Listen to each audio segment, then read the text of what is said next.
नमस्कार मित्रांनो, अशोक मामा या मालिकेच्या आजच्या भागात आपण बघणार आहोत.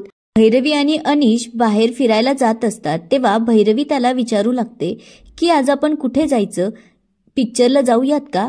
तेव्हा अनिश मनातच म्हणतो की खरं तर तुझ्याबरोबर मला कुठेच जाण्याची इच्छा नाहीये, पण माझा नाईलाज आहे. तेव्हा तो भैरवीला म्हणतो की तू रेडी हो, आपण जाऊया.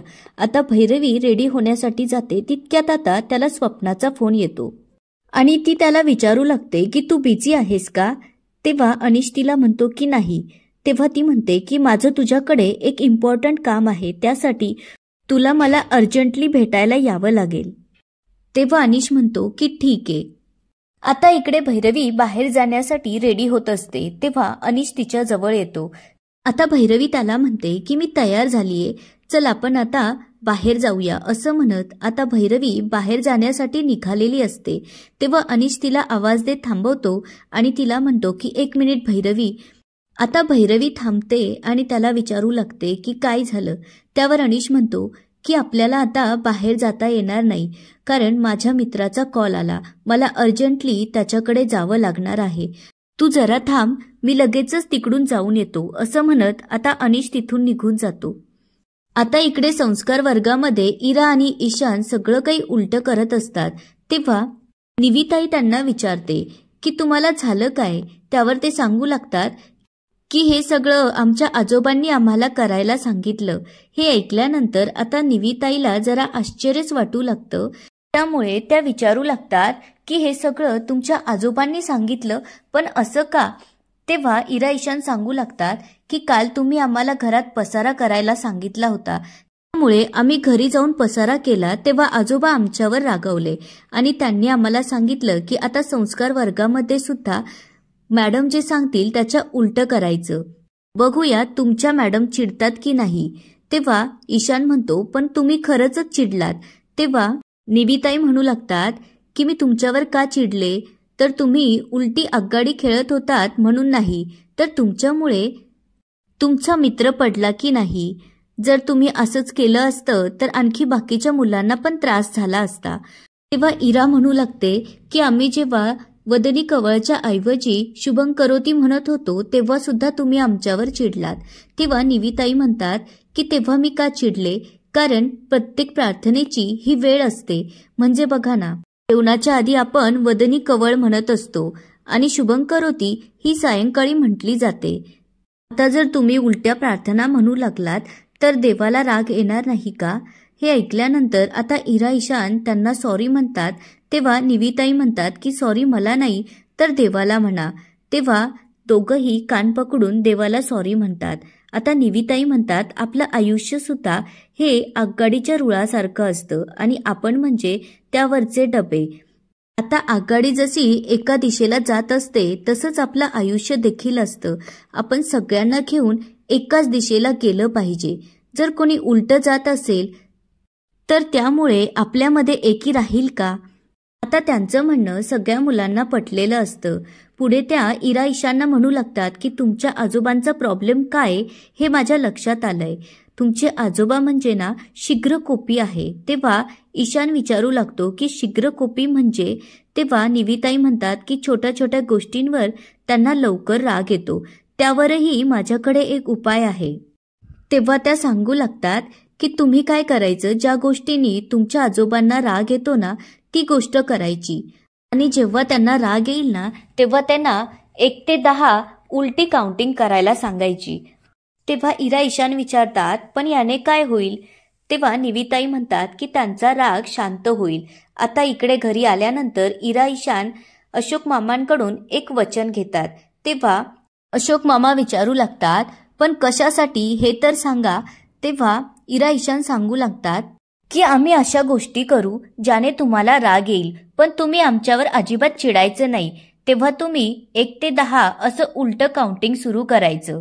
तेव्हा अशोक मामा विचारू लागतात पण हे तुम्हाला कोणी करायला सांगितलं? तेव्हा ते सांगू लागतात की आमच्या निविताईंनी. तेव्हा अशोक मामा त्यांच्यावर ओरडतात. तेव्हा इरा म्हणते की आजोबा तुम्ही पुन्हा आमच्यावर ओरडताय, हे बघा हा आज आमच्यासाठी दिलेला एक टास्क आहे, त्यामुळे तुम्हाला करावाच लागणार आहे. तेव्हा अशोक मामा म्हणतात की ठीक आहे, दिलं वचन. आता मुलं खुश होऊन नाचू लागतात. तेव्हा अशोक मामा विचार करतात की हा संस्कार वर्ग म्हणजे अवघड जागेचं दुखणं झालं आहे. मुलं रोज नवीन नवीन काहीतरी घेऊन येत आहे. अजून 3 महिने कसं झेलायचं देव जाणे. आता इकडे भैरवी अनिशची वाट बघत असते. अनिश अजूनही आलेला नसतो. तितक्यात आता अशोक मामा तिथे येतात आणि भैरवीला विचारू लागतात की भैरवी, काय झालं, तू एवढी अपसेट का दिसतेस? तेव्हा भैरवी म्हणते, असं काही नाहीये बाबा, मी अनिशची वाट बघत होते. तो आत्ताच येतो असं म्हणून अर्जंटली बाहेर गेला, पण अजून आलाच नाहीये. तेव्हा अशोक मामा तिला विचारू लागतात की तुम्ही बाहेर जाणार होते? त्यावर ती म्हणते की हो. असं म्हणत आता भैरवी तोंड फिरून उभी राहते. तेव्हा अशोक मामा तिला म्हणतात की भैरवी, तुझ्यात आणि अनिशमध्ये पूर्वीसारखं सगळं व्यवस्थित चालू आहे ना? त्यावर भैरवी म्हणते की हो बाबा, अगदी पूर्वीसारखं सगळं काही व्यवस्थित आहे. आणि अनिश सुद्धा जॉब सर्च करतोय, पण त्याला मनासारखा जॉब न मिळाल्यामुळे तो जरा अपसेट आहे. तेव्हा अशोक मामा म्हणतात की तू काळजी करू नकोस. अनिश स्वतःहून परत आलाय ना, तेव्हा तो काहीतरी विचार करून नक्कीच आला असेल. आता इकडे इरा ईशान जेवताना वदनी कवळ म्हणू लागतात. हे बघितल्यानंतर आता अशोक मामा आणि भैरवी खुश होतात. आता अशोक मामा त्यांना म्हणतात, आता हे काय नवीन? तेव्हा ते सांगू लागतात की जेवणापूर्वी वदनी कवळ म्हटल्यानंतर जेवण आपल्या अंगात लागतं. त्यावर अशोक मामा म्हणतात की अंगात नाही, अंगाला लागतं. तेव्हा भैरवी हसू लागते आणि म्हणते, बघितलं बाबा, मुलांना संस्कार वर्गात जाऊन फक्त 2च दिवस झाले, तरी सुद्धा मुलं किती काही शिकून आले ना? तेव्हा अशोक मामा म्हणतात, यासाठी माझ्याकडून तुम्हाला बक्षीस. आता इरा ईशान मुद्दामच जेवताना आवाज करू लागतात. तेव्हा अशोक मामा त्यांच्यावर ओरडत म्हणतात की हे काय चाललंय? त्यावर इरा ईशान म्हणतात की आजोबा, तुम्ही चिडलात. तुम्ही विसरलात का? तुम्ही आम्हाला प्रॉमिस केलं होतं की तुम्ही आमच्यावर चिडणार नाही. तेव्हा ते 1 to 10ची उलटी काउंटिंग सुरू करतात. त्यामुळे आता अशोक मामा डोक्याला हात लावून बसतात. इकडे अशोक मामा चक्कर मारत असतात. तितक्यात आता भैरवी तिथे येते. तेव्हा ते तिला विचारू लागतात की मुलं झोपली का? त्यावर भैरवी म्हणते की हो. आता अशोक मामा तिला विचारतात की एवढा वेळ झाला, अनिश अजून आला कसा नाही? त्यावर भैरवी म्हणते की बाबा, तुम्ही जा आराम करा, मला जरा काम आहे, मी ते काम पूर्ण करते, तोपर्यंत येईल अनिश. आता अशोक मामा भैरवीला म्हणतात की भैरवी, मला असं वाटतंय की आपण मुलांचं संस्कार वर्गातून ॲडमिशन कॅन्सल करूया. तेव्हा भैरवी म्हणते की का बाबा, तुम्हीच तर मगाशी मुलांचं एवढं कौतुक करत होतात. तेव्हा अशोक मामा म्हणतात, तू पाहिलं नाही का, काल मुलांनी घरात किती पसारा केला होता आणि आज सुद्धा कशी वागत होती. पुढे ते म्हणू लागतात की त्या बाईंचं मला काही कळत नाहीये, त्या मुलांना उलटं वागायला सांगतात, अशाने मुलं बिघडतील. त्यामुळे मी आता मुलांचे ॲडमिशन कॅन्सल करतो. आता इकडे काही वेळानंतर भैरवी झोपलेली असते. तेव्हा अनिश हळूच येतो आणि हळूच दरवाजा लावत चेंज करू लागतो. तितक्यात आता भैरवीला जाग येते. तेव्हा भैरवी त्याला विचारू लागते की अनिश, एवढा उशीर का झाला? कुठे होतास इतका वेळ? तेव्हा अनिश तिला म्हणतो की हे बघ भैरवी, मला आता काहीच विचारू नको, मी ऑलरेडी खूप थकून आलोय. तेव्हा भैरवी त्याच्याजवळ जाते आणि म्हणते, अनिश, तुला एवढा उशीर झाला त्यामुळे मला काळजी वाटत होती म्हणून विचारलं. तेव्हा अनिश म्हणतो, माझ्या एका मित्राचा ॲक्सिडेंट झाला हे मला दुसऱ्या मित्राकडून कळलं, त्यामुळे मला अर्जंटली जावं लागलं. त्यावर भैरवी म्हणते, ओह, मग आता कसा आहे तो? तेव्हा अनिश म्हणतो की तो जरा सिरियस आहे, त्यामुळे त्याला 24 तासांसाठी अंडर ऑब्झर्वेशनसाठी ठेवलंय. आता भैरवी त्याला म्हणते की तू फ्रेश हो, मी तुझ्यासाठी जेवण गरम करते. तेव्हा अनिश म्हणतो की मला भूक नाहीये. असं म्हणून आता तो त्याचं अंथरूण घेऊन तिथून निघून जातो. तेव्हा भैरवी म्हणते की अनिश माझ्याशी नजर का मिळवत नाहीये? तो माझ्यापासून काही लपवत तर नाहीये ना?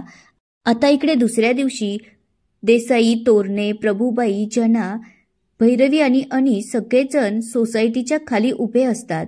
तेव्हा अशोक मामा तिथे येतात आणि म्हणतात, एवढी गर्दी कसलीये?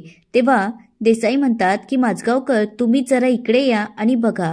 आता सोसायटीच्या नोटीस बोर्डवरती एक कागद लावलेला असतो आणि त्याच्यावर लिहिलेलं असतं की ही बिल्डिंग कोणीतरी विकत घेतलीये, त्यामुळे सगळ्यांनीच 48 तासांच्या आत खोल्या खाली करायच्या. हे जेव्हा अशोक मामा वाचतात तेव्हा त्यांना मोठा धक्का बसलेला असतो. आता सगळ्यांसमोर एकच प्रश्न पडलेला असतो की एवढी मोठी बिल्डिंग विकत घेतली तरी कोणी. तेव्हा तोरणे म्हणू लागतात की मी खजिनदार असून मला याची साधी चौकशी सुद्धा कोणी केली नाहीये, काय देसाई? त्यावर देसाई म्हणतात की तोरणे आता मला काय माहीत. तेव्हा प्रभुबाई म्हणतात अशी कशी आपल्याला न सांगता कोणी बिल्डिंग विकत घेऊ शकतं. तितक्यात आता गाडीचा हॉर्न वाजू लागतो. त्यामुळे परशू पळतच जाऊन सोसायटीचं गेट उघडतो. आता ब्लॅक कलरची मोठी कार सोसायटीच्या आत येते. तेव्हा सगळेजण तिकडे बघू लागतात. आता गाडी आत येऊन थांबते आणि त्यातून राधावहिनी आणि किशाभाऊ उतरतात. आता त्यांना बघितल्यानंतर सगळ्यांनाच आश्चर्य वाटू लागतं. तेव्हा किशाभाऊ म्हणतो की मी किसनराव जगनराव सरकटे. तेव्हा राधावहिनी म्हणते आणि मी राधा किसनराव सरकटे. तेव्हा किशाभाऊ म्हणतो की ही बिल्डिंग आम्ही विकत घेतलीये, त्यामुळे 48 तासांच्या आत ही खाली करायची. आता कुणाचाच या गोष्टीवर विश्वास बसलेला नसतो. त्यामुळे देसाई विचारतात की ही बिल्डिंग आणि तुम्ही विकत घेतली. तेव्हा किशाभाऊ त्याच्या जवळचे डॉक्युमेंट्स त्यांना दाखवतो. त्याच्यावरचं नाव वाचत आता देसाई अशोक मामांना सांगू लागतात की बघा माझगावकर, तुमच्या राधावहिनी आणि किशाभाऊनी ही बिल्डिंग विकत घेतलीये. तेव्हा अशोक मामा म्हणतात की कुठे दरोडा घातला. त्यावर ते दोघं म्हणतात की आम्हाला दरोडा घालण्याची गरज नाहीये, कारण आम्ही नोकरी करतो. आता हे ऐकल्यानंतर आणखी एक धक्का सगळ्यांना बसलेला असतो. तेव्हा राधावहिनी म्हणते की हो, आम्हाला 25,000ची नोकरी मिळालीये आणि हे घर सुद्धा आम्हीच विकत घेतलंय. चला लवकर घर खाली करा. त्यामुळे आता सगळेजण घाबरतात आणि त्यांचे पाय पकडून त्यांना रिक्वेस्ट करू लागतात. आणि याच ठिकाणी आजचा एपिसोड संपतो. आता पुढे काय होणार ते बघूया उद्याच्या एपिसोडमध्ये. तोपर्यंत व्हिडिओला लाईक, सबस्क्राईब आणि शेअर करायला विसरू नका. धन्यवाद.